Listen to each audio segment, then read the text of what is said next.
പ്രണയാർദ്രമായ ഒരു അപേക്ഷയും ഒരു ഓർമ്മപ്പെടുത്തലും അതായത് തലേദിവസം നടത്തിയത്. സാധനം പാളിപ്പോയി, അത് വേറെ കാര്യം. സാധനം പാളിപ്പോയി, സാധനം കൈവിട്ടു പോയി. പക്ഷെ വെറുതെ അല്ലാതെ പറഞ്ഞത്, വെറുതെ ഒന്നും പറയുന്ന ആളൊന്നുമല്ലല്ലോ അവരൊന്നും.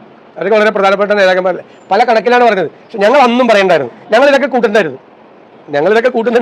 അവർ ഒരുമിച്ച് വന്നാലും ഈ സർക്കാരിനോടുള്ള ജനങ്ങളുടെ പ്രതിഷേധത്തെ മറികടക്കാൻ പറ്റില്ല. മനസ്സിലായില്ലേ? പറ്റില്ല, ആര് വിചാരിച്ചാലും പറ്റില്ല. അതുകൊണ്ടാണ് ഇത്രയും വലിയ തിളക്കമാർന്ന വിജയം നേടിയത്. എന്തെങ്കിലും കിട്ടുമെന്ന് നോക്കുകയാണ്. ഞങ്ങൾ ടീം UDF, ഞാൻ അത് പറഞ്ഞാൽ മതി, ടീം UDF. മനസ്സിലായില്ലേ? Team UDF. അത് പറയാൻ എന്താ മടി?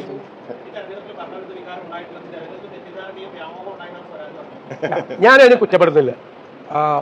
സ്വാഭാവികം, ഞാൻ തെരഞ്ഞെടുപ്പിൽ തോറ്റ സ്ഥാനാർത്ഥിയെ നമ്മൾ പരിഹസിക്കുകയോ അല്ല അദ്ദേഹത്തിന് മറുപടി ഒന്നും പറയാനില്ല. അദ്ദേഹം ആ ഒരു സാഹചര്യത്തിൽ അങ്ങനെ പറയണമെന്ന് ഞാൻ മറുപടി പറയാം. അതൊന്നും ശരിയല്ല,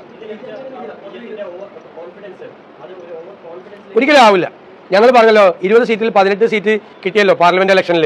അപ്പം അന്ന് മാച്ചളഞ്ഞൊക്കെയാണ് പറഞ്ഞേക്കണത്, ആ ഭൂരിപക്ഷം ടെൻഷൻ ആകണ്ടെന്ന് പറഞ്ഞത്. ഈ ഇലക്ഷൻ ഞാൻ പറഞ്ഞു ഇന്ധനമാണ്, മുന്നോട്ടുള്ള കുതിപ്പിന് ഇന്ധനമാണ്. കേരളത്തെ റെപ്രസെന്റ് ചെയ്താണ് നിലമ്പൂർ ഈ വോട്ടെടുപ്പിൽ ജനങ്ങൾ പങ്കെടുത്തത്. അപ്പോൾ ധൈര്യമായിട്ട് മുമ്പോട്ട് പോവാം. പിന്നെ നിങ്ങൾ മനസ്സിലാക്കേണ്ടത്, ഇത് 1-2 തിരഞ്ഞെടുപ്പ് അല്ലല്ലോ. ഏത് ലോക്കൽ ബോഡി ഇലക്ഷനിലാണ് UDF പുറകിലേക്ക് പോയത്? ഏത് 10-15 നടന്നല്ലേ? 10-15 ഗ്രൂപ്പായിട്ട് 15 പ്രാവശ്യമായിട്ട് ഗ്രൂപ്പായിട്ട് ലോക്കൽ ബോഡി ഇലക്ഷനിലേക്ക് നടന്നു. ഏതെങ്കിലും ഒരു ഇലക്ഷനിൽ ഞങ്ങൾ കഴിഞ്ഞ പ്രാവശ്യം നേടിയ സീറ്റിന്റെ പുറകെ പോയോ?